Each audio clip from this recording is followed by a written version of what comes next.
ஒவ்வொரு ஜனவரி மாதமும் நமது ஆலய பிரதிஷ்டை நாளாக பாவித்து, இப்படிப்பட்ட காலங்களில் முதலாவது கடவுளை தொழுது கொண்டு அவருடைய ராஜ்யத்துக்கு பங்காளியாக மாற வேண்டும் என்ற திட்டத்தின் பிரகாரமாக இந்த முதல் மாதத்தின் கூடுகையிலே கலந்து கொண்டிருக்கக்கூடிய உங்கள் அனைவருக்கும் ஆண்டவராக இயேசு கிறிஸ்துவின் நாமத்தில் வாழ்த்துக்களையும் வணக்கங்களையும் கூறிக்கொள்கிறேன். இந்த நாளிலே நான் அடியேன் எடுத்திருக்கக்கூடிய தலைப்பு ராகாப் என்ற ஒரு ஒரு நபரை பற்றியதான ஒரு படிப்பை இந்த நாளிலே நாம் தியானிக்க இருக்கிறோம். இந்த ராகாப் என்ற ஒரு பெயர் நமக்கு அறிமுகம் இல்லாத பெயர் அல்ல, நமக்கு அறிமுகமான பெயர் என்பதை நாம் அறிந்தவர்களாக இருக்கிறோம் பிரியமானவர்களே. இது ஒரு மூன்று பொருளை கொடுக்கக்கூடிய ஒரு பெயராக இருக்கிறது என்பதாக பார்க்கிறோம். முதலாவது ராக்கா என்ற ஒரு வார்த்தை காணப்படுகிறது. இது பழைய ஏற்பாட்டிலே ஏறக்குறைய ஒரு 14 இடங்களில் காணப்படுகிறது. புதிய ஏற்பாட்டில் ஒரே ஒரு இடத்தில் காணப்படுகிறது. அதற்கு அரமேய பாஷையாக இருக்கக்கூடிய இந்த ராக்கா என்ற வார்த்தை வெறுமை என்ற பொருளை கொடுக்கிறதாக இருக்கிறது. இயேசு கிறிஸ்துவின் காலத்தில் இச்சொல் நிந்தனை சொல்லாக இருக்கிறது என்று அகராதியின் வழியாக அறிந்து கொண்டவர்களாக இருக்கிறோம். யூத ரபிமார்கள் நிந்திக்கிறவர்கள் தண்டிக்கும் கடுமையான சட்டதிட்டங்கள் வைத்திருந்தார்கள்.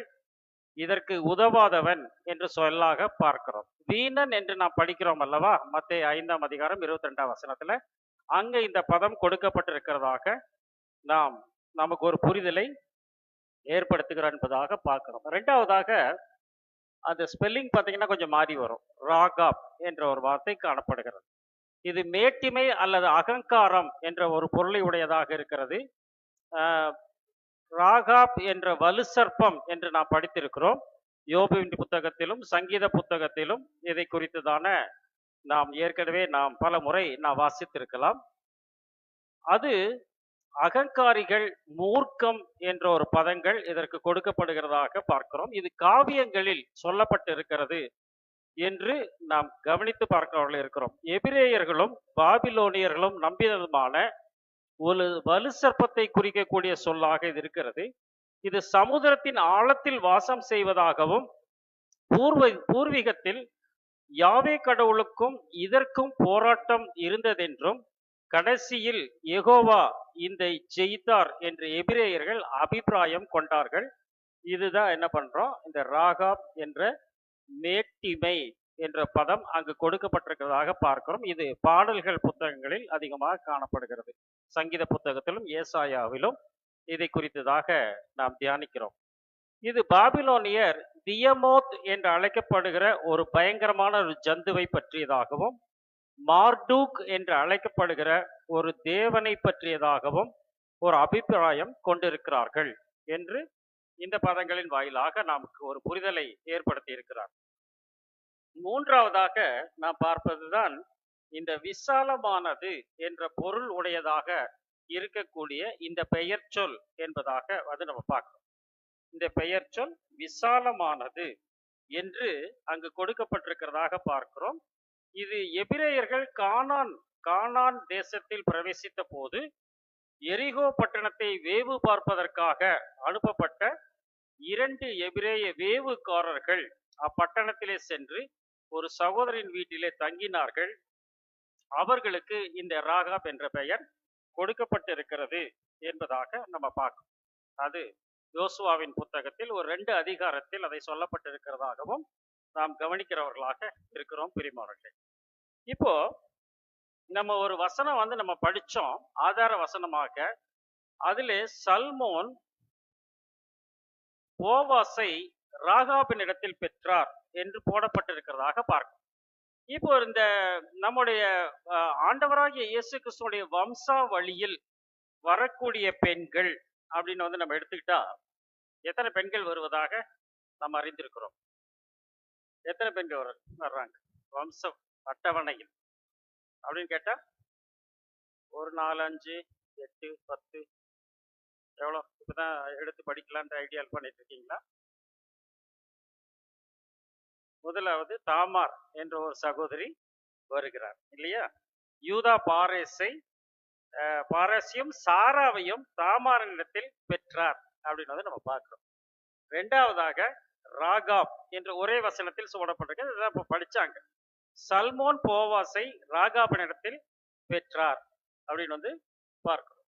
மூன்றாவதாக அந்த போவாஸ், இந்த சல்மோனும் ராகாவும் பெற்றெடுத்த போவாஸ் ஓபேத்தை ரூத்தினிடத்தில் பெற்றார் என்று சொல்லப்பட்டிருக்கிறதாக நம்ம பார்க்கணும்.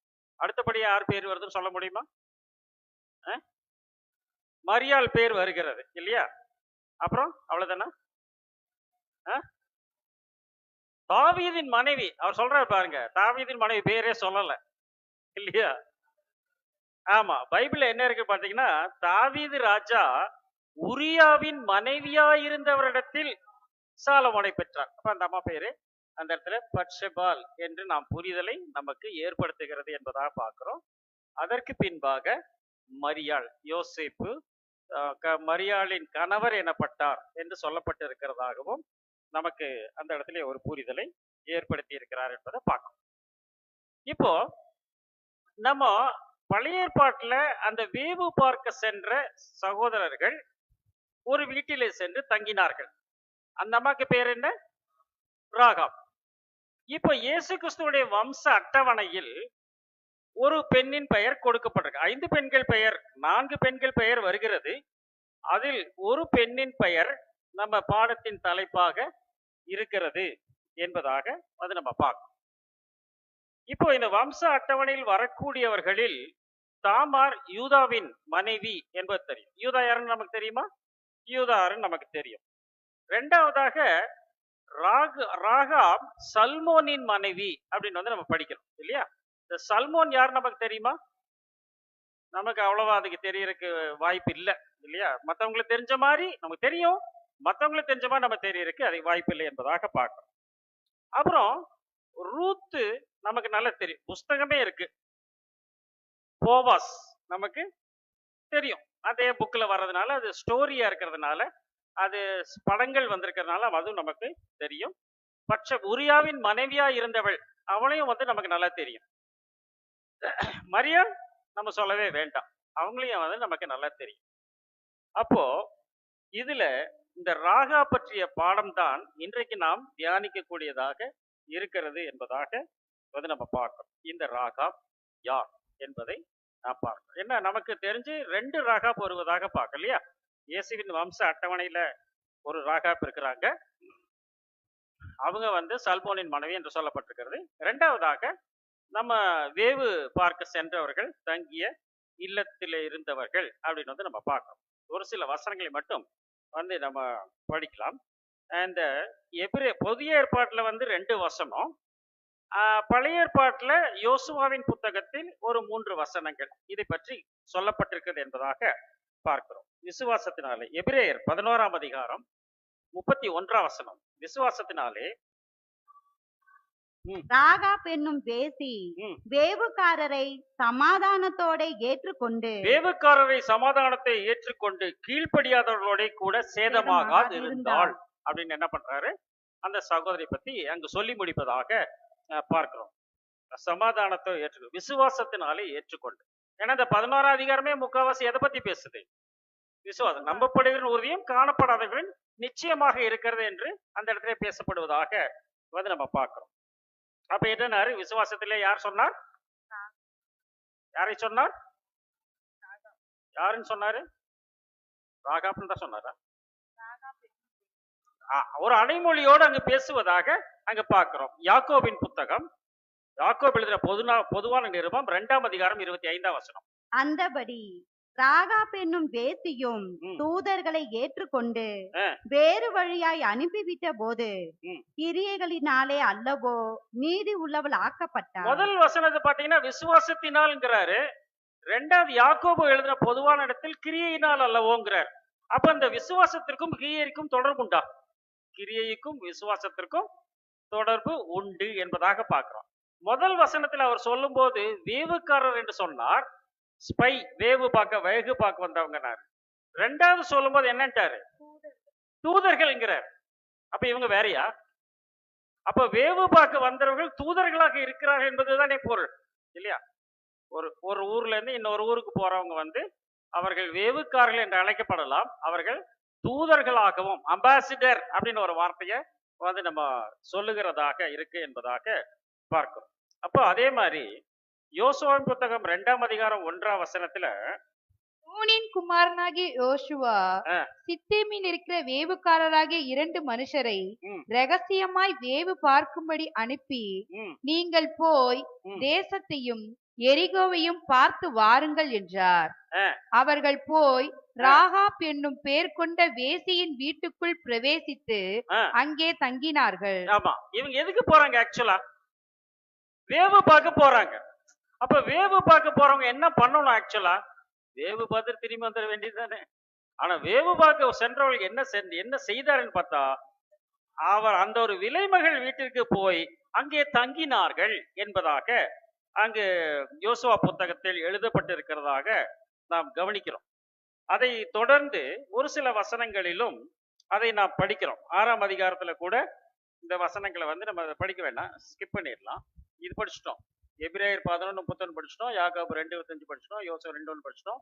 எங்கேயும் நீங்க பாத்தீங்கன்னா இந்த 16ஆம் வசனம், 22ஆம் வசனம், 17ஆம் வசனம் மற்றும் 25ஆம் வசனம், இந்த வசனங்கள் எல்லாமே நம்ம பார்த்தோம்னா ராகாப் என்று அழைக்கப்படுகிறவர் ஒரு அடைமொழியிட்டு அழைக்கப்பட்டவளாக அந்த இடத்திலே கருதப்படுகிறார். சரிதானா? எபிரேயர் அதே தான் எழுதினாரு. ராகாப் எனும் பெயர் கொண்ட ஒரு விலைமகள். யாக்கோபும் அதுதான் எழுதினார். அப்ப என்ன பண்ணாரு? யோசுவாவிலும் அப்படிதான் எழுதியிருக்கிறாங்க. அப்படின்னா இவர்களை பற்றி பேசும்போது ஒரு அடைமொழி அவர்களிடத்திலே காணப்படுகிறது. ஆனால் இயேசுவின் வம்சாவளியை பற்றி பேசும்போது அங்கு அடைமொழி காணப்படுகிறதா? இல்லை, காணப்படவில்லை, இல்லையா? அங்கு அடைமொழி காணப்படவில்லை என்பதாக அந்த இடத்துல வந்து பார்த்தோம். அதான் சல்மோன் போவாசை ராகாவின் இடத்தில் பட்டது. அப்படின்னா அடைமொழியோடு அழைக்கப்பட்ட ராகாப் வம்ச அட்டவணையில் காணப்படும் ராகாப் 2 பிரிவாக அந்த இடத்துல முதல் ஆய்வுல நம்ம அப்படி ஒரு ஆங்கிளை வந்து நம்ம கொண்டு வரோம். அப்படி இருக்கட்டும். இப்போ இத முதல் ஆய்வுல நம்ம பார்த்தோம்னா ராகாப் அடைமொழியுடன் அழைக்கப்பட்டவள். வசனம் நிறைய படிச்சோம், நம்ம இன்னும் வசனம் வரைக்கும் நம்ம படிக்கல. இவருடைய காலம் என்ன காலம்?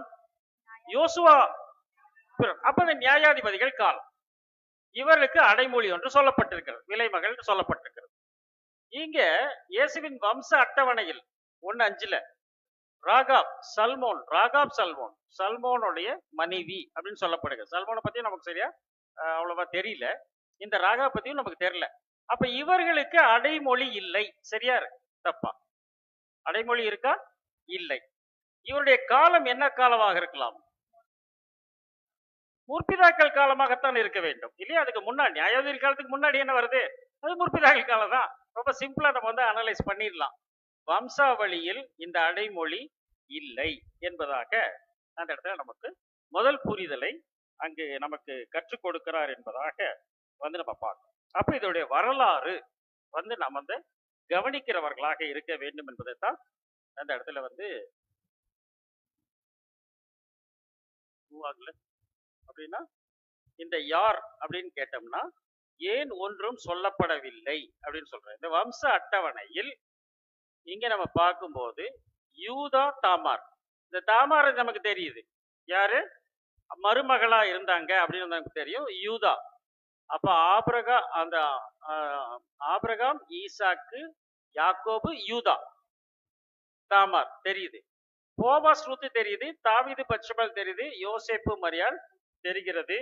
இவர்களை பற்றி தான் நமக்கு ஒன்றும் அங்கு சொல்லப்படவில்லை. சொல்லி இருக்கிறாரா என்பது நமக்கு சரியா தெரியல.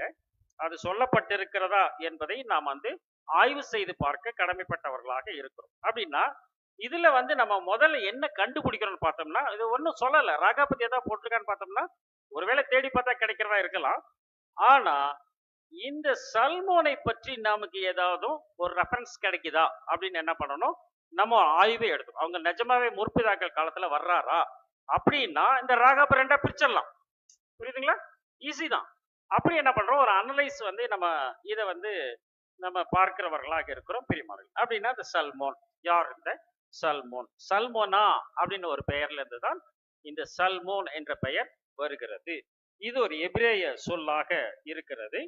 இது சல்மோனா ஊர், சல்மோன் மலை, அப்புறம் இந்த ரெண்டு பதங்கள் அங்கு கொடுக்கப்பட்டிருக்கிறதாக வந்து நம்ம பார்க்கிறோம். இந்த சல்மோனா அப்படிங்கிறது வந்து ரெண்டு பதங்கள் கொடுக்கப்படுகிறது. என்னாகம புத்தகம், நியாயாதிபதிகள் புத்தகம், 2 சாமுவேல், சங்கீதம் 68, இது பழைய புதிய ஏற்பாட்டுல அப்போஸ்தலர் 27:7 சல்மோனா அப்படின்னு ஊருக்கு அவங்க போறாங்க. அப்படின்னா இந்த சல்மோனா என்று அழைக்கப்படுகிறது வந்து ஒரு ஊரின் பெயராகவும் ஒரு மலையின் பெயர், அந்த மலையை சார்ந்து ஊரின் பெயராகவும் அது அமைந்திருக்கிறது என்பதாக நம்ம முதல்ல ஒரு புரிதலை நமக்கு கற்றுக் கொடுக்கிறார்.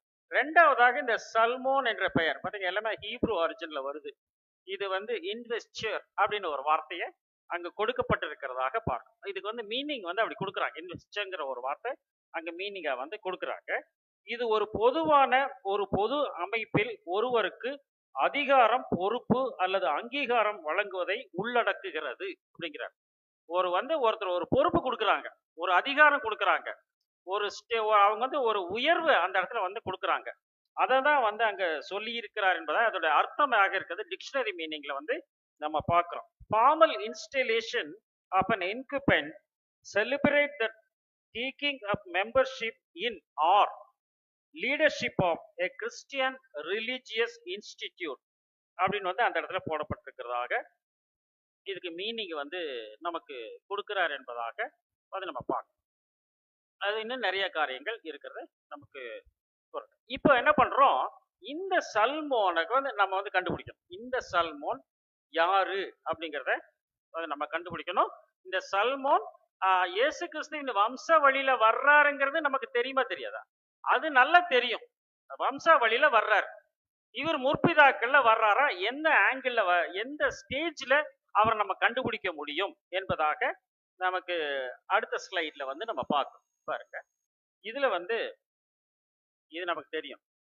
ஆபிரகாம், ஈசாக்கு, யாக்கோபு, யூதா, பாரேஸ், எஸ்ரோன், ஆராம், அம்மினதாப், நகசோன், சல்மோன். இது வந்து மத்தேயு 1 அதிகாரத்திலையும் வரும், 1 நாளாகமம் 2 அதிகாரத்திலையும் வரும், ரூத் புத்தகத்திலையும் அந்த 4 அதிகாரத்திலையும் வரும். இந்த இடத்துல நமக்கு தெரியும், நம்ம படிச்சிருக்கோம், நம்ம படிக்க வேண்டாம், நம்ம படிச்சிருக்கோம். இந்த வம்சாவளியோடைய அட்டவணை நமக்கு மத்தேயு எழுதிய நற்செய்தி நூலில் காணப்படுகிறது.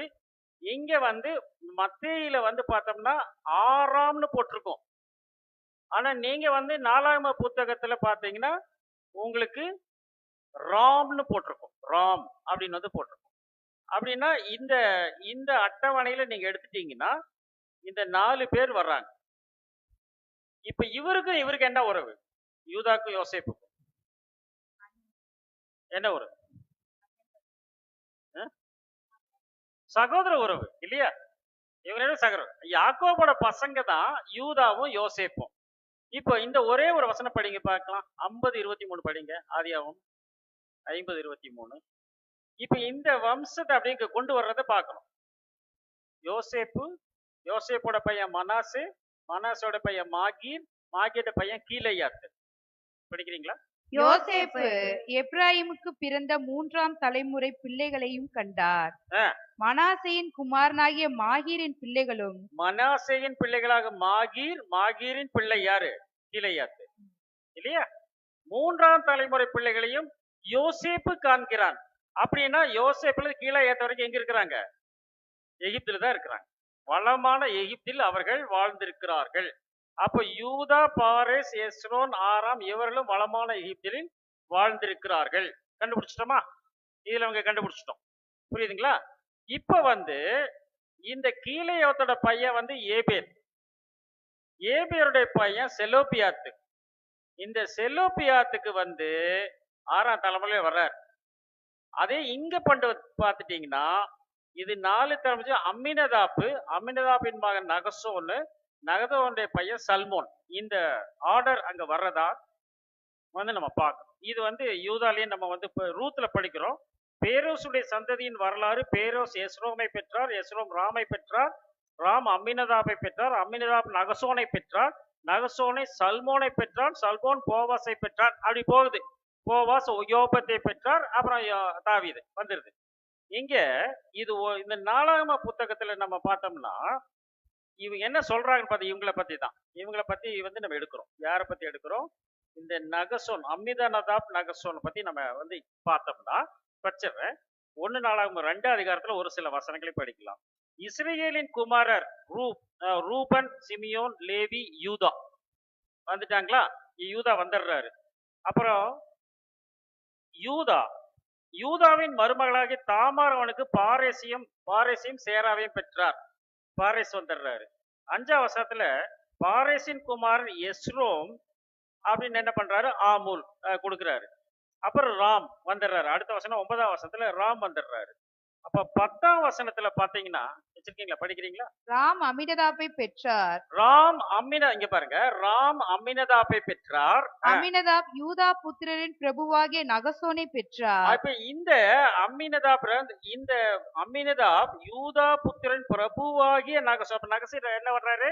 அந்த இன்வெஸ்டர்ங்கிற ரேங்குக்கு அவர் வர்றார். புரியுதுங்களா உங்களுக்கு? யூதா புத்திரரின் பிரபுவாகிய நகசோனை இவர் பெற்றிருக்கிறார். நகசோன் சல்மாவை பெற்றார். போதுங்க. இப்ப வந்து என்ன கண்டுபிடிச்சிட்டோம்? இந்த நகசோன்கிற வந்து ஒரு பிரபுவாக, யூதா புத்திரரின் பிரபுவாக இருக்கிறார் என்பதாக நமக்கு புரிதலை ஏற்படுத்துகிறார். இதே என்னாகமம் 1ஆம் அதிகாரத்துல நம்ம பார்த்தோம்னா அந்த 3ஆம் வசனத்துல 20 வயசுக்கு மேலே இருக்கிறவங்கள கவுண்ட் பண்றாங்க. அங்க இஸ்ரேல் அங்க எகிப்திலிருந்து கிளம்பி வர்றாங்களே 20 வயசுக்கு மேல இருக்கவங்கள அங்க 3ஆம் வசனத்துல கவுண்ட் பண்றாங்க. அப்ப அதுல வந்து 7ஆம் வசனத்துல நீங்க பாத்தீங்கன்னா யூதா கோத்திரத்தின் அம்மினதாபின் குமாரன் நகசோன். அந்த அம்மினதாபின் குமாரன் யூதா கோத்திரத்துல வந்து அம்மினதாபின் குமாரன் நகசோன். இசக்கார் கோத்திரத்தில் சூவாரின் குமாரன் நெதனியேல். 16 படிக்க போறோம்.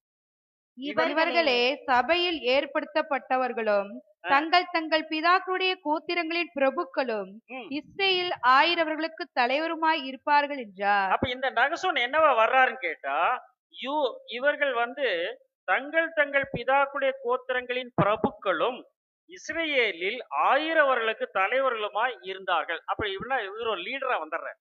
புரியுதுங்களா? இவர் எங்க லீடரா வர்றாரு? யார் பீரியட்ல வர்றாரு? மோசே பீரியட்ல வர்றாரு. சரியா இல்லையா? சரிதானே?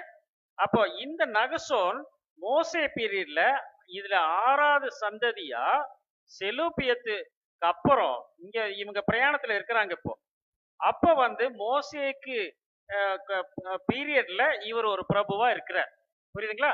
அப்போ மோசே பீரியடுக்கு அப்புறம் யார் பீரியட் வருது? யோசுவா பீரியட் வருது. அப்படின்னா நகசோன் பையன் சல்மோன் எந்த பீரியட்ல வர்றாரு? யோசுவா பீரியட்ல வந்துடுறாரு. முற்பிதாக்கள் தான், இல்லைன்னு சொல்லல. ஆனா இந்த சல்மோன் யார் பீரியட்ல வர்றாருன்னு பார்த்தோம்னா யோசுவா பீரியட்ல வர்றாரு என்பதற்கு இன்னொரு ஆதாரம் இந்த யோசுவா 17 3, 4 2 வசனம் மட்டும் படிங்க. மனாசேயின் குமாரராகிய மாகீருக்கு பிறந்த மனாசேயின் குமாராகிய மாகீருக்கு பிறந்த கிலேயாத்தின் குமாரராகிய எப்பேரின் மகன் கிலேயாத்தின் குமாராகிய எப்பேரின் மகன் 5வது தலைமுறையில வர்றாரு. செலோபியாத்துக்கு குமாரத்திகள் தவிர செலோபியாத்துக்கு மோசே பீரியட்ல வர்றாரு. குமாரத்திகள் தவிர குமாரர் இல்லை. மக்லால், நோவால், ஒக்லால், மில்கால் இந்த 4 பேர் என்ன பண்றாங்க? இங்க யோசுவா கிட்ட வந்து முறையிடுறத பாக்குறோம். படிங்க.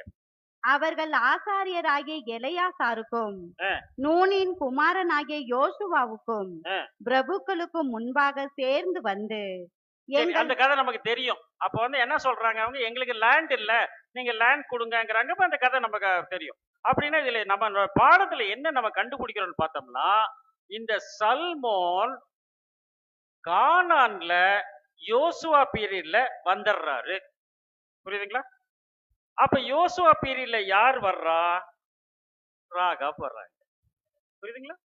அவங்க வர்றாங்க என்பதாக பார்க்கிறோம். அப்படின்னா சல்மோன் ஒருவேளை முற்பிதாக்கள் என்று நான் பல ஆண்டுகள், பல 1000 ஆண்டுகளுக்காக, பல 100 ஆண்டுகளுக்கு முன்னாடி கொண்டு போகாம நம்ம அந்த வம்சவழி அட்டவணை எடுத்து அவங்க இதே பீரியட்ல தான் வர்றாங்கங்கிறத என்ன பண்ணிடுறோம், நம்ம நமக்கு ஒரு கண்டுபிடிப்பு, அதுல ஒரு புரிதலை நமக்கு ஏற்படுத்துகிறார் என்பதை பார்க்கணும்.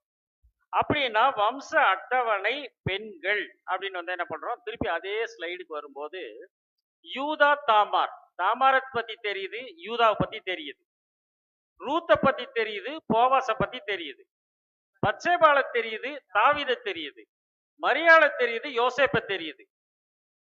இந்த ராகாப்ப நமக்கு தெரியுது. யோசுவா பீரியட்ல வர்ற ராகாப்புன்னு என்ன பண்ணலாம், ஒருவேளை நம்ம இது நம்ம மேட்ச் பண்ண முடியும். சல்மோனை பத்தி என்ன பண்ணிட்டோம், இப்போ ஓரளவுக்கு நம்ம கண்டுபிடிச்சிட்டோம். புரியுதுங்களா? அப்படின்னா யூதா தாமார் என்கிறதுல இந்த தாமார் என்று அழைக்கப்படுவர்கள் யூதாவுக்கு மருமகளாய் இருந்தவள், யூதாவுக்கு மருமகளாய் இருந்தவள். போவாஸ் ரூத்தை திருமணம் செய்கிறார். இவர் மோவாபிய ஸ்திரீயாக இருக்கிறார். இந்த மோவாபிய ஸ்திரீல இவர் புறஜாதியாய் இருந்தவர். புரியுதுங்களா? இவர் புறஜாதியாய் இருந்தவர். தாவீது உரியாவின் மனைவியாய் இருந்தவள், அங்கே போட்டிருக்குது, உரியாவின் மனைவியாய் இருந்தவள். இந்த மரியாள் கணவனை அறியாதவள். புரியுதுங்களா? அப்படின்னா இதுல இந்த மோவாபியரை எப்படி நாம் சேர்த்து கொள்ளலாம் அப்படின்னு கேட்டோம்னா, இதே இந்த முன்னாடி ஸ்லைட்ல நீங்க பாத்தீங்கன்னா, இங்க பாருங்க, ஏற்கனவே 3 தலைமுறை வந்தது, ஆபிரகாம், ஈசாக்கு, யாக்கோபு. அது கூட ஒரு 7 தலைமுறை. அப்ப எத்தனையாச்சு? 10 தலைமுறை வந்துருச்சு. புரியுதுங்களா? அப்படின்னா இங்க சொல்லும் போது அம்மோனியனும் மோவாபியனும் கடவுளுடைய சபைக்கு உட்படலாகாது, 10ஆம் தலைமுறையிலும் என்றைக்கும் உட்படக்கூடாதுன்னு தான் சொல்றாரு. ஆனா திருவிழியத்துல அந்த வசனத்தை படிச்சீங்கன்னா 23:3 10ஆம் தலைமுறை வரைக்கும்ங்கிறார். 10ஆம் தலைமுறை வரைக்கும்ங்கிறாரு. இந்த 7 + 3 அது 3 சேர்த்திக்கோங்க. இந்த 10 முடிஞ்சுன்னா ரூத் எங்க வர்றாரு, இவங்களுக்கு பிள்ளையா வர்ற போவாச கல்யாணம் பண்றார். புரியுதுங்களா? அப்ப அவங்க 11ஆவது தலைமுறையில வர்றாங்கிறது என்ன பண்றோம், அதுக்கு நமக்கு ஒரு புரிதலை அந்த இடத்துல நமக்கு கொடுக்கிறார் என்பதையும் பார்க்கிறோம். அப்படின்னா தாமார் மருமகளாய் இருந்தவள், ராகாப்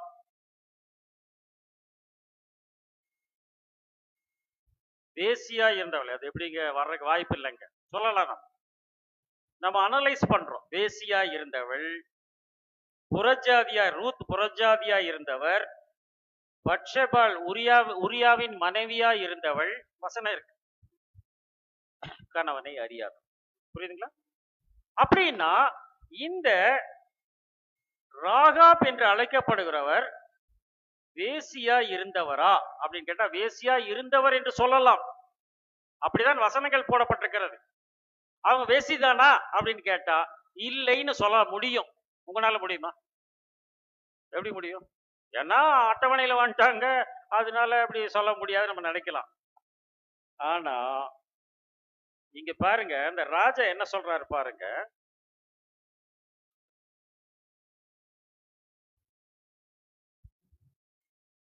யோசுவாவின் புத்தகம் 6ஆம் அதிகாரம், மன்னிக்கவும் 2ஆம் அதிகாரம் 3ஆம் வசனம். அப்பொழுது எரிகோவின் ராஜா ராகாப் பண்டிக்கு ஆள் அனுப்பி. ஏன் இங்க அடமொழியோட சொல்லல அவரு? ராஜா சொல்லியிருக்கணும் இல்லையா? இதுக்கு முன்னாடி பின்னாடி பல வசனங்கள்ல பார்த்தோம். என்னன்னு பார்த்தோம்? ராகாப விலைமகள்னு போட்டிருந்தது பார்த்தோம். ஆனா ராஜா என்ன சொல்றாரு, அப்பொழுது எரிகோவின் ராஜா ராகாப் அன்றைக்கு ஆள் அனுப்பி உன்னிடத்தில் உன் வீட்டுக்குள் பிரவேசித்த மனுஷரை வெளியே கொண்டு வாங்குறார். ஏன் இங்க அடைமொழியிட்டு அழைக்கப்படவில்லை அப்படின்னா, அவர்கள் அடைமொழி அழைக்கப்பட்டவர்களாக இருந்திருக்கிறார்கள், ஆனால் ராஜாவின் பார்வையில் அடைமொழி அழைக்கப்பட்டவர்களாக இல்லை. சொல்லாம கூடாதா? அப்படின்னா ராஜா சொல்லிக்கணும் இல்லையா? ராகாப் வீட்டுல போய் கூட்டிட்டு வாங்கன்னு தான் சொல்றாரே தவிர, அந்த அடைமொழி இட்டு அழைக்கப்பட்ட விலைமகள் ராகாபின் வீட்டிற்கு சென்று அழைத்து வா என்று சொல்லப்படவில்லை. அதிலேயே 6ஆம் அதிகாரம் 23ஆம் வசனம். அப்பொழுது வேவுக்காரரான அந்த வாலிபர் உள்ளே போய் ராகாப்பையும் அவள் தகப்பனையும் அவள் தாயையும் சகோதரரையும் கூட்டு வர்றாங்க. யார் வீட்டுக்குள்ள போய் கூட்டு வர்றாங்க? ராகாப்னு தான் போட்டிருக்க அந்த இடத்துல. ராகாப் என்ற விலைமகள் போனவில்லை. புரியுதுங்களா? அப்படின்னா இந்த அப்போ இதுக்கு முன்னாடி வந்த சம்பவங்கள்ல வசனங்கள்ல ராகாப் என்று அழைக்கப்படுவர்கள் அடைமொழியிட்டு அழைக்கப்பட்டால் பட்டவர்கள். ஆனால் அதற்கு பின்பாக ராஜாவாகட்டும் மற்றவர்களாகட்டும் அவர்களுக்கு அந்த பெயர் கொடுக்கவில்லை அப்படின்னு நம்ம சொன்னா அது உண்மையா பொய்யா? எப்படி ஏத்துக்கலாம்? இல்லைங்க ராஜா தப்பா சொல்லி இருக்கிறாருங்க அப்படின்னு சொல்ல முடியுமா? சொல்ல முடியாது. வசனம் அதை அங்க பேசுவதாக அந்த இடத்துல நம்ம பார்க்கிறோம். அப்படின்னா ராஜாவின் பார்வையிலும் வேவுக்காரவின் பார்வையிலும் அங்க யோசுவா தான் அனுப்புறாரு. யோசுவாவின் பார்வையிலும் ராகாப் வேசி அல்ல அப்படின்னு என்ன பண்றோம்? நம்ம ஒரு தீர்மானத்திற்குள்ளாக நம்ம கொண்டு வருகிறவர்களாக இருக்கிறோம் பிரியமானவர்களே. இப்போ ஒரு வேசியின் குணாதிசயமும் ராகாபின் குணாதிசயமும் ஒன்றாக இருக்குமா இருக்காதா என்பதை நான் பார்க்கணும். இது நீங்க அப்புறம் படிச்சு பார்த்துக்கோங்க. உங்களுக்கு தெரியும். அதுல இந்த யோசுவாவின் புத்தகம் இந்த 2ஆம் அதிகாரம் 10லிருந்து 14ஆம் வசனத்துல நீங்க பார்த்தீங்கன்னா அவங்களுடைய குவாலிட்டிஸ் கரெக்டா கொடுக்குறாங்க. எகிப்தில் என்ன நடந்தது, அங்க இருந்து வரும்போது சிவந்த சமுத்திரத்துல என்ன நடந்தது, எந்தெந்த ராஜா அவங்க மேற்கொண்டாங்க, இப்படி எல்லாம் சொல்லிட்டு அவங்க ஃபேமிலி பத்தியும் அந்த இடத்துல பேசுறாங்க. அது நல்லா தெரியும். அப்படின்னா இந்த விலைமகளின் குணமும் ராகாபின் மனமும் இவர்கள் தெய்வ பயம் இல்லாதவர்களாக இருப்பார்கள். இவர்கள் கடவுள் நம்பிக்கை கொண்டவராக இருக்கிறார். இவர்கள் சுயநலவாதியாக இருப்பார்கள். இவர் பிறநலம் பேணுபவராக இருந்தார் இல்லையா? குடும்பம் ரட்சிக்கப்பட வேண்டும், சகோதர சகோதரர் ரட்சிக்கப்பட வேண்டும். குடும்ப அக்கறை கொண்டவர் அல்ல, குடும்ப அக்கறை உள்ளவர். பொருளாசை உடையவர், பொருளாசை இல்லாதவர். ஆடம்பர விரும்பி அறியப்படவில்லை, சொல்லல, அதை பத்தி சொல்லல. அப்புறம் வரலாறு சமூக அறிவு அற்றவர், அதை பத்தி உங்களுக்கு எல்லாம் கவலையா இருக்காது. இங்கு நன்கு அறிந்தவர். அரசியல் விழிப்புணர்வு குறைவு, இங்கு நுண்ணறிவாளி. இவர் புறக்கணிக்கப்பட்டவராக வாழ்ந்திருக்கிறார்கள், இவளோ நேசிக்கப்பட்டவராக வாழ்ந்திருக்கிறார். இவர்கள் தலைமையிலே வாழ்பவராக இருக்கிறார்கள், இவர்கள் குடும்ப பொறுப்பு உடையவராக இருக்கிறார்கள் அப்படின்னு என்ன பண்றோம்? நமக்கு இதுல ஒரு புரிதலை நமக்கு கொடுக்கிறார் என்பதை நமக்கு தெளிவுபடுத்தி காட்டி இருக்கிறார் என்பதை நமக்கு நமக்கு அங்கு விளக்குகிறார்.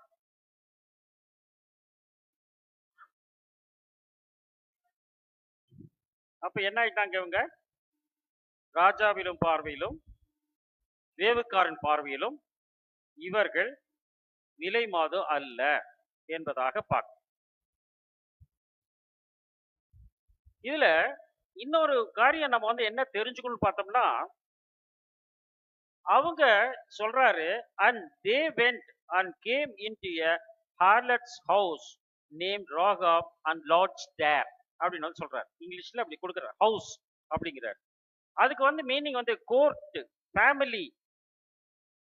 அப்புறம் இன்னொன்னு ஷாக்கா அப்படின்னு இன்னொரு கொடுக்குறாரு, to lie down, disease or any other purpose stay அப்படிங்கிறார்.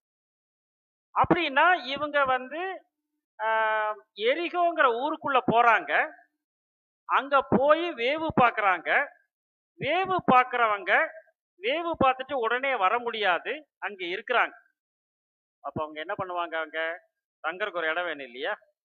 புரியுதுங்களா? அப்ப அந்த தங்கக்கூடிய இடத்திற்கு அவர்கள் சென்றார்கள். அந்த தங்குற இடத்தின் சொந்தக்காரராகத்தான் இவர்கள் இருக்கிறார்கள் என்பதாக பார்க்கிறோம். அப்போ in short a home stay of a gentile அப்படின்னு சொல்றாங்க. அதாவது புறவினத்தாராகிய ஒரு மங்கையின் வீட்டாரிடத்தில் தங்குவதற்காக அவர்கள் சென்றார்கள். ஆனா ராத்திரி தங்குனாங்களா அப்படின்னு ஒரு கேள்வி வேணும் இல்லையா? இவங்க அந்த வீட்டுக்கு போறாங்க, அங்க தங்குனாங்க அப்படின்னு சொல்ற. ஆனா அங்க தங்குனாங்களா, இரவு தங்குனாங்களா அப்படின்னு கேட்டா வசனம் என்ன சொல்லுகிறதுனா தங்குலன்னு சொல்லுது. படிச்சிடுறேன். 1ஆம் வசனத்துல அங்கே தங்கினார்கள் சொல்றாரு. 2ஆம் வசனத்துல சில மனுஷர் இந்த ராத்திரில இங்க வந்தார்கள், இந்த ராத்திரில இங்க வந்தாங்க அப்படின்னு அவங்க கொஸ்டின் பண்றாங்க, ராஜா கிட்ட இருந்து வந்தவங்க. 3ஆம் வசனத்துல வீட்டிற்குள் பிரவேசித்த மனுஷர். 5ஆம் வசனத்துல அவர் சொல்றாங்க, அந்த அம்மா வாசலை அடைக்கும் நேரத்தில் இருட்டு வேளையில் புறப்பட்டு போய்விட்டார்கள். இது உண்மையா பொய்யா நமக்கு தெரியாது. வாசலை அடைக்கும் நேரத்தில் இருட்டு வேளையில் போய்விட்டார்கள் அப்படி சொல்றாங்க. ஆள் வந்தாச்சு அவங்களை பிடிச்சிட்டு போறதுக்கு, தங்க வைப்பாங்களா இல்ல அனுப்பிச்சு விடுவாங்களா? 8ஆம் வசனம் சொல்றாரு, அந்த மனுஷர் படுத்துக் கொள்ளும் முன்னே அப்படிங்கிறார்.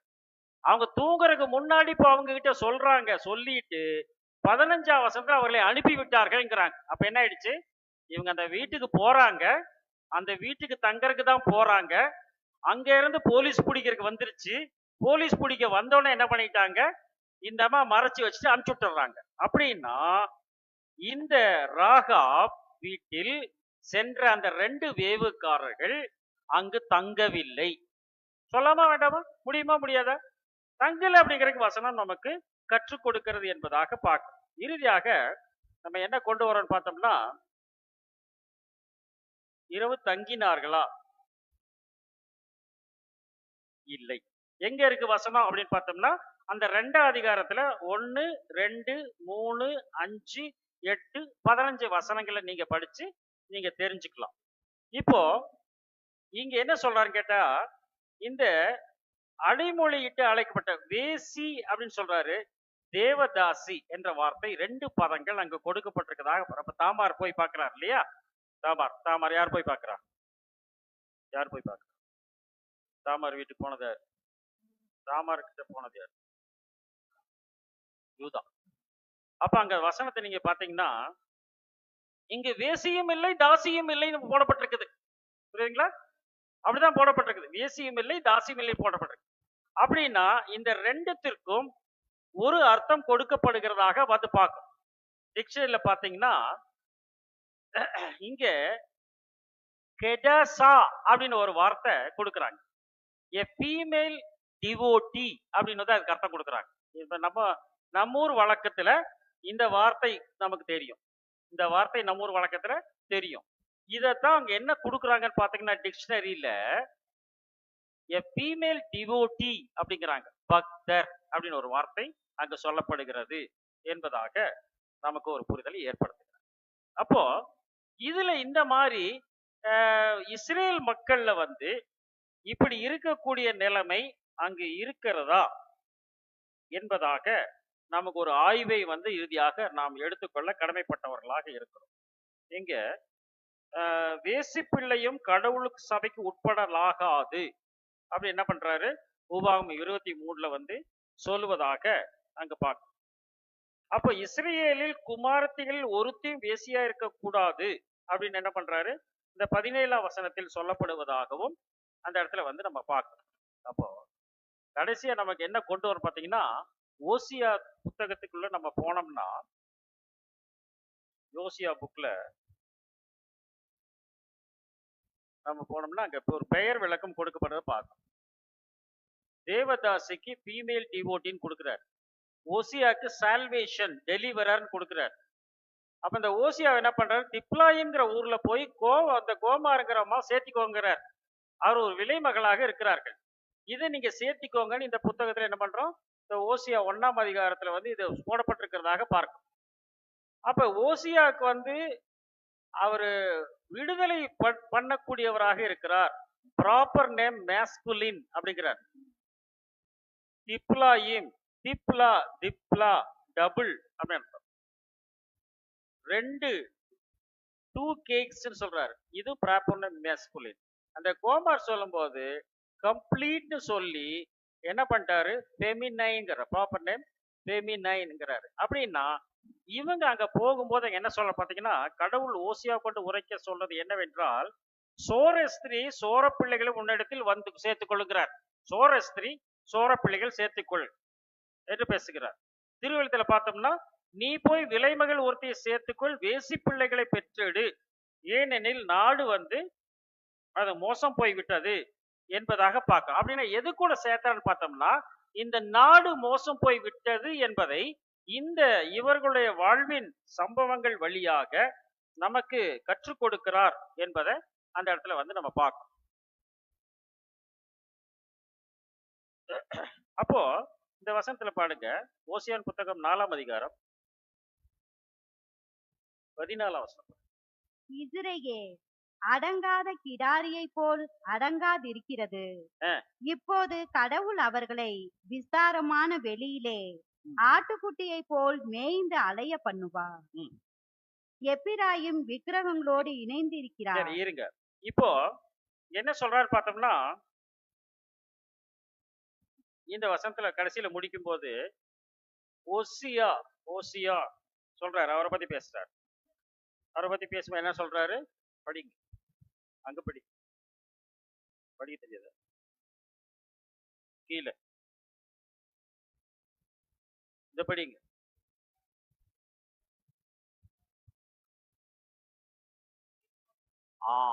அப்போ இந்த வேர்வேர்ட் இஸ்ரேல், அவங்க மனம் போன போக்குல போகக்கூடிய இஸ்ரேல் கூட தான் கடவுளுடைய உறவை பற்றி இந்த பகுதியில் பேசுகிறார் அப்படின்னு என்ன பண்றாரு, அந்த இடத்துல நமக்கு வெளிப்படுத்துகிறார் என்பதாக பார்க்கணும்.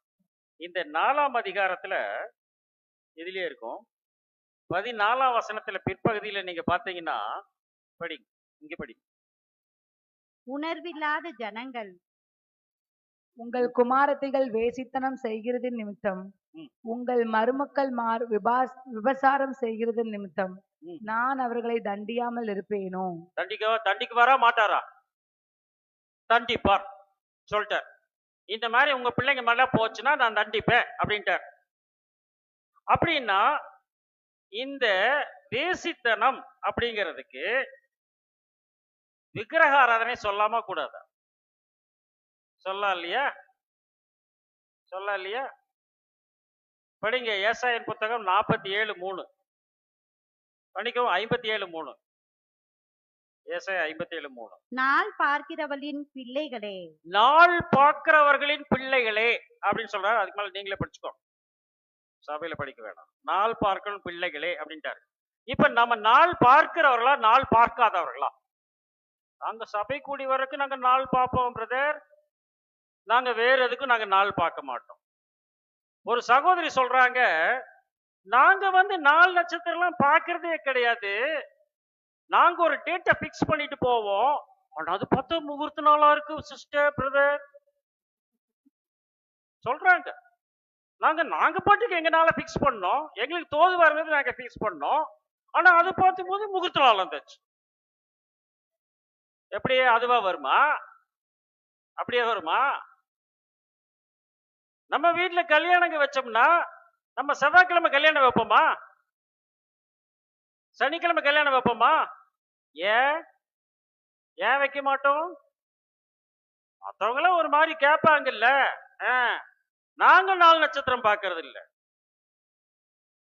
நம்ம வீட்டு பிள்ளைங்க ஏஜ் அட்டன் பண்ணிட்டா பூப்பு நன்னீராட்டு விழா ஜப கூட்டம் போடுமா மாட்டோமா? பிள்ளை பேர் வர்ற காலத்துல நம்ம என்ன பண்ணுவோம்? என்னமோ ஷவர்பாங்களே, என்ன shower? Baby shower function prayer meeting. சரி, பேபி ஷவர் ஃபங்க்ஷன் பிரேயர் மீட்டிங்ல என்ன பண்ணுவீங்க? பிரேயர் மட்டும் பண்ணுவோம் நாங்க. நாங்க வேற ஒண்ணும் பண்ண மாட்டோம். வர்றவங்க எல்லாம் ஜெபம் பண்ணிட்டு போயிருவாங்க. அது பிரதர், அந்த வளையல் போடுறது எதுக்கு தெரியுங்களா பிரதர்? அந்த ஒலி கேட்டுச்சுன்னா அந்த குழந்தை நல்லா வளரும், அதுக்காக. வளகாப்பு அது? வளகாப்பு கிடையாது, இது பிரேயர் மீட்டிங். நாள் பார்க்கிறவர்களின் பிள்ளைகளே, எவ்வளவு கேவலமா பேசுறாரு.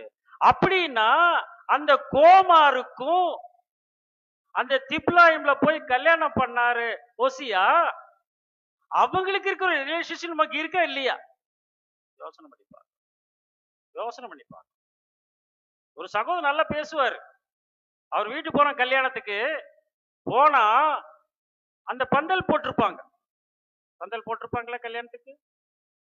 அதுல இருப்பாங்கல்ல, அதுல ஒரு இது போல் மட்டும், ஒரு கம்பு மட்டும் சகப்பு வெள்ளை, சகப்பு வெள்ளை இந்த கலர்ல இருந்துச்சு. இருக்குமா? அப்படி இருக்குமா? இருக்காத? பிரதர் என்ன பிரதர் இது இந்த நட்டி இருக்கீங்க? அச்சோ, நாம் கவனிக்கவே இல்லையே, அந்த பந்தல்காரன் வந்து நட்டிட்டு போயிட்டான் பாருங்க. அது சரி பிரதர், அது மேல ஒரு மஞ்ச துணியில எனத்தவ கட்டி வச்சிருக்கேன், அது அவனா கட்டினா? அது அவனா கட்டினா? அப்ப நாம என்ன நிலைமையில இருக்கிறோம்? நாம ராகாபை போல இருக்கிறோமா? இருந்தோமா? ராகாப் இருந்தது போல நாம் இருந்தோமா? மகதலேனா மரியாளை பத்தி நம்ம பாக்குறோம். எத்தனை பேய் இருந்துச்சு? எத்தனை பேய் மகதலேனா மரியாள் மேல? 7 பேய் இருந்துச்சு. அப்ப என்ன, 7 துர்க்குணங்கள் என்பது பொருள் இல்லையா? லாசரின் சகோதரி நல்லவங்களா கெட்டவங்களா? லாசரின் சகோதரி நல்லவங்க தான். இயேசுவின் பாதத்தில் பரிமள தைலம் பூசி தலைமையில் துடைத்தவர் யார்? யார்? இந்த ஊர்ல வேசியான ஒரு மோசமான ஸ்திரீ. சொல்றானா இல்ல சீமோன்? சொல்றாங்களா? இவள் செய்த அநேக பாவங்கள் மன்னிக்கப்பட்டது. இவர் தீர்க்கதரிசியாய் இருந்தால் தன்னை தொடு இன்னார் என்றும் தெரியாது அவருக்கு. கேட்கிறான், இவள் செய்த அநேக பாவங்கள் மன்னிக்க. அப்படின்னா இயேசுவின் பாதத்தில் பரிமள தைலம் பூசி தலைமையில் துடைத்தவள் பாவியான ஸ்திரீ தான் போட்டிருக்குது லூக்கா 7ஆம் அதிகாரத்துல. ஆனா யோவான் 12ல சொல்லும் போது, 11ல சொல்லும் போது 12:3 அப்பொழுது மரியாள் அது போறங்க 11:1-2 படிங்க. 11:1-2 யோவான் 2 மட்டும் படிங்க. மரியாளும் யோவான் 11 மரியாளும் அவள் சகோதரியாகிய மார்த்தாளும் 2வது வசனம் மட்டும் படிங்க. ஆண்டவருக்கு பரிமள தைலம் பூசி ஆண்டவருக்கு பரிமள தைலம் பூசி தன் தலைமயிரால் அவருடைய பாதங்களை துடைத்தவள். தன் தலைமயிரால் அவருடைய பாதங்களை துடைத்தவள் அந்த அந்த மரியாள். மரியாள். இப்ப சொல்லுங்க, மரியாள் நல்லவங்களா கெட்டவங்களா? 7 பேய் பிடிச்சவங்க நல்லவங்களா இருந்திருப்பாங்களா? 7 பேய் பிடிச்சவங்க நல்லவங்களா இருந்திருப்பாங்களா? நான் சொல்றது இயேசுவை சந்திக்கிறதுக்கு முன்னாடி கேட்கிறேன். நல்லவங்களா இருந்திருக்க மாட்டாங்க இல்லையா? அதனாலதான் மக்தலா அப்படின்னு வார்த்தை கொடுக்குறாங்க. மக்தலா, நடுவே நின்றவள். எல்லாரும் கல்லெறிஞ்சு கொள்றதுக்கு வந்துடுறாங்க. எல்லாரும் நடுவுல நிறுத்திட்டு என்ன பண்ணிட்டாங்க? கல்லெறிஞ்சு கொள்ற ஆயத்தமான இயேசு சொல்லிட்டாரு, எழுதிட்டாரு, எல்லாம் போயிட்டாங்க. இப்ப அங்க என்ன வார்த்தையை போடுறாருன்னா, யோவான் எழுதும் போது சேர்க்கப்பட்டதுன்னு வேணா சொல்லலாம், நடுவே நின்ற ஸ்திரீங்கிற. நடுவே நின்ற ஸ்திரீ, இஷ்டமி அப்படி வார்த்தை கொடுக்குறார். அப்படின்னா நடுவே நின்ற ஸ்திரீ யாருமே இல்லையே, ஏன் நடுவேன்னு சொல்லணும்? அப்ப மக்தலா, மக்தலானா டவர், நடுவே நிக்கிறதுன்னு அர்த்தம். மக்தலானா மரியாள்னா யாரு? நடுவே நின்ற ஸ்திரீ. யார் நடுவே நின்ற ஸ்திரீ? நம்ம கணக்கு போட்டு பார்க்கணும். புரியுதுங்களா உங்களுக்கு? அப்படின்னா நாமும் விக்கிரக ஆராதனைக்காரராக இருக்கிறோமா? நாம் நாள் பார்க்கிறவர்களாக இருக்கிறோமா? நாம் குறி கேட்கிறவர்களாக இருக்கிறோமா? என்ன சொல்லிட்டார்? நான் அவர்களை தண்டியாமல். இது அப்படியே திருவள்ளுவர் வச்சிருக்கீங்களா இல்லையா? கிங் ஜேம்ஸ் வெர்ஷன் வச்சிருக்கீங்களா? திருவள்ளுவர் வச்சிருக்கீங்களா? கிங் ஜேம்ஸ் வெர்ஷன் வச்சிருக்கீங்களா? ஏதோ ஒன்று படிங்க. 14 14 14. ம் ம்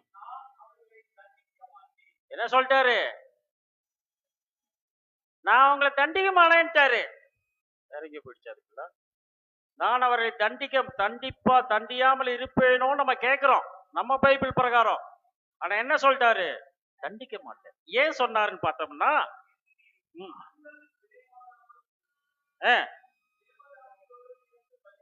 பலி செலுத்துகிறார்கள். அப்ப என்ன அர்த்தம்? அவர்கள் விக்கிரக ஆராதனைக்காரராக இருக்கிறார் என்பதுதான் பொருள். அப்படின்னா ராகாப் என்பவர் விக்கிரக ஆராதனைக்காரராக இருந்திருக்கிறார்கள்.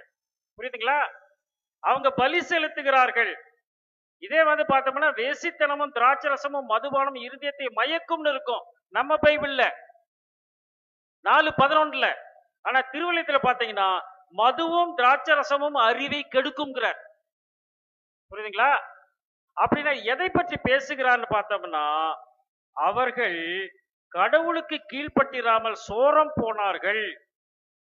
மலையுச்சியின் பலியிட்டு மேடுகளில் கர்வாலி மரங்களின் கீழும் புன்னை மரங்களின் கீழும் அரச மரங்களின் கீழும் அவரின் நிழல் நல்லதென்று தூபம் காட்டுகிறார்கள், பலியிடுகிறார்கள். அப்படின்னா ராகாபுக்கு அந்த அடைமொழியிட்டதற்கு காரணம் என்ன அப்படின்னு நம்ம பார்த்தோம்னா, அது டிக்ஷனரி மீனிங் என்ன சொல்லுது? விக்கிரக ஆராதனைக்காரர் என்று சொல்லப்படுது. புரியுதுங்களா? அப்ப விக்கிரக ஆராதனைக்காரரா இருக்கிறாங்க அப்படிங்கிறதுனாலதான் அவங்களுக்கு பதம் உபயோகப்படுத்ததே தவிர நிஜமாவே அவர்களுக்கு அப்படித்தான் இருந்தாங்களான்னு நமக்கு தெரியாது. ஏன்னா இவங்க போனவங்க, இவர் ஒரு ராஜ பதவியில இருக்கக்கூடியவர் தான் கூட போயிருக்கிறார். சல்மோன் போயிருக்கார். இவங்க என்ன பண்ணிருக்கிறாங்க, அங்க ஒரு சகோதரி வீட்டுல போய் தங்கி இருக்கிறாங்க. ஒருத்தர் லாட்ஜ் நடத்திட்டு இருக்கிறார். ஒருத்தர், அவருக்கு ஒரே பொண்ணு, இறந்து போயிடுறாரு. இப்ப அந்த லாட்ஜ் யார் பராமரிப்பா? அந்த பொண்ணு தானே பராமரிக்கும். அந்த பொண்ணு நல்லவன் பேசுவாங்களா? பேசுறதுக்கு வாய்ப்பு இல்லை. புரியுதுங்களா? அப்ப அப்படித்தான் இவர்கள் விக்கிரக ஆராதனைக்காரராக இருந்தது நிமித்தமாக அவர்களுக்கு அப்படி சொல்லப்பட்டிருக்கலாமே தவிர அவர் நிஜமாகவே அப்படி இருந்தார் என்பதற்கு ஆதாரம் இல்லை என்பதாக பார்க்கணும்.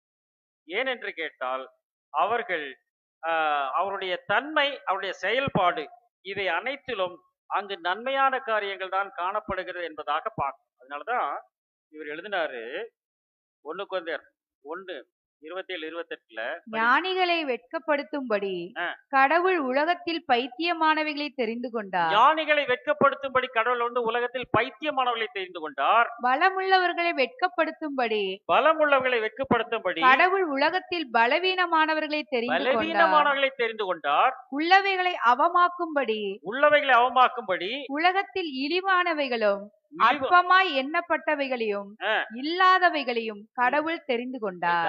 தெரிந்து கொள். உலகத்தின் பார்வைக்கு மோசமாக காணப்படலாம், ஆனால் அவர் பார்வையில் எப்படிப்பட்டவர்களாக இருக்கிறார்கள் அதுதான் முக்கியம். ஞானிகள், பலமுள்ளவர்கள், உள்ளவை. ஞானிகள், பலமுள்ளவைகள், உள்ளவைகள். அவர் தெரிந்து கொண்டது பைத்தியக்காரர், பலவீனர், இழிவானவைகள், அற்பமாய் எண்ணப்பட்டவைகள், இல்லாதவைகள். 5 விதமான கூட்டத்தாரை தான் செலக்ஷன் பண்ணியிருக்கிறார். ஏன்னா அவர் கூட போன 12 பேரும் பெரிய ஆளுங்களா கிடையாது, இழிவான நிலைமையில இருந்தவர்கள் தான். அப்போ அது போல அப்போஸ்தலர்கள், தீர்க்கதரிசிகள், சுவிசேஷகர்கள், மேய்ப்பர்கள், போதகர்கள் என்று 5 விதமான ஒரு பிரிவை ஏற்படுத்தி இருக்கிறார். அவர்கள் கிறிஸ்துவுக்கென்று வாழ செயல்படக்கூடியவர்களாக இருக்கிறார்கள். இறுதி நிகழ்வாக அதுல பாருங்க, அந்த வேர்ட் மீனிங்கை பார்த்து நம்ம நிறைவு செய்யலாம். இங்க அவங்களோட பெயருடைய அர்த்தம் பாத்தீங்கன்னா, தாமார், ராகாப், ரூத், உரியாவின் மனைவியினால உரியா, பத்செபா, மேரி. எங்க தாமார் பனைமரம், ராகாப் விசாலமானது, கானானியர்ல வகுப்புல வராங்க. ரூத் மோவாபியர், சிநேகம், உரியா யாவேயின் அக்கினி, பத்செபா உறுதிமொழி, மரியாள் எதிரெழுச்சி. இதுதான் அதோட அர்த்தம் என்பதாக பார்க்கணும். அந்த 5 பெண்களில் யார் மறைந்திருக்கிறார்கள் பார்த்தோம்னா, தாமார், ராகாப், ரூத், பத்செபால், உரியா, மரியாள். பனைமரம் விசாலமான வீட்டின் கைமரம். சபை வீட்டின், இங்க லேப்டாப் போட்டிருக்காங்க, அந்த காலத்துல அப்படி இல்லை, விசாலமான வீட்டின் கைமரம். பெண் தோழி என்று அழைக்கப்படுது, ஃபீமேல் கம்பானியன். பத்செபால் சபத புதல்வி, உரியா உரியா யாவேயின் ஒளியை பெற்று எதிரெழுந்தார். பனைமரம் விசாலமான வீட்டின் கைமரம், பெண் தோழி, சபத புதல்வி, யாவேயின் ஒளியை பெற்று எதிரெழுந்தால் சபையாக. அப்படின்னு இதுல என்ன மறைஞ்சிருக்கு பார்த்தீங்கன்னா, சபைதான் மறைந்திருக்கிறது.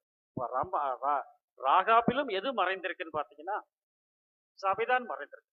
சபர் நல்லவங்களா அப்படின்னு கேட்டோம்னா, அவர்கள் நல்லவர்களாக அவர் பார்வையில் தான் காணப்படுவார்கள், உலகத்தின் பார்வையிலே காணப்பட மாட்டார்கள் என்பதைத்தான் அந்த இடத்துல நமக்கு காட்டி இருக்கிறார். எனவே பிதாவாகி யாவே கடவுள் ஆண்டவராய் இயேசு கிறிஸ்துவின் இந்த வார்த்தைகளை ஆசீர்வதிப்பாராக.